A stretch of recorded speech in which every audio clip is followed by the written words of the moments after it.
Hey, and welcome back, everyone. I'm Brittany Smith, and you're watching Just in Time.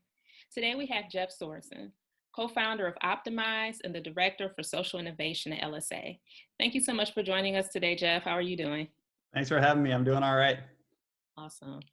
So what are three things that students can do to make a positive difference and support their communities? So I really like a framework that our friends over at the Ginsberg Center have, which is the Pathways to Civic Engagement. So there's 6 of them, but I'll just give you 3 for now, and you can go check out the others.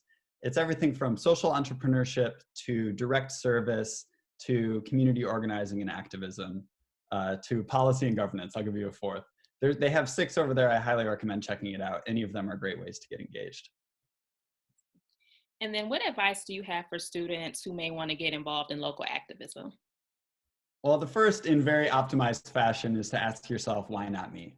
I think a lot of times we see something in the world or in our community and we think someone needs to do something about that. But we have, for whatever reason, some sort of imposter syndrome or mental blocks that we don't ever ask ourselves, why not me? Why can I not be involved in working toward a solution? So that's the first thing, is to ask yourself that question seriously. The second is to find a community to support you and to be a part of as you do your work. So social change never happens in isolation, and it's really hard to sustain your effort if you're working in isolation. So one of the reasons why Optimize exists on campus is to support students as they're trying to figure out how to make an impact on the things they care about. And whether you're on campus or not, finding a community of people who will support you, who you really trust, to help you become a better version of yourself and be effective and responsible in your work is so crucial.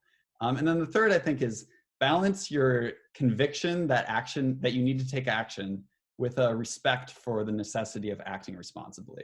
And so really learning as much as you can about the issues that you want to work on, identifying what organizations and people are already working on this in your community, and can you go spend time to try to be helpful to them in whatever way, even if it's not glamorous. Some of my things I'm most proud of in my own activism are things where I was really behind the scenes. And some of my biggest mistakes were when I tried to be out front too much on something that I should have been more behind the scenes while I was learning more. So balance those. You do have to act, and things can be urgent, but sometimes the right way to act is in a support role for somebody who's been doing it a lot longer. Sometimes it is to create something new, a new innovation that new eyes can see. And, there's no one rule, but I think that those are some of my tips for getting involved in activism.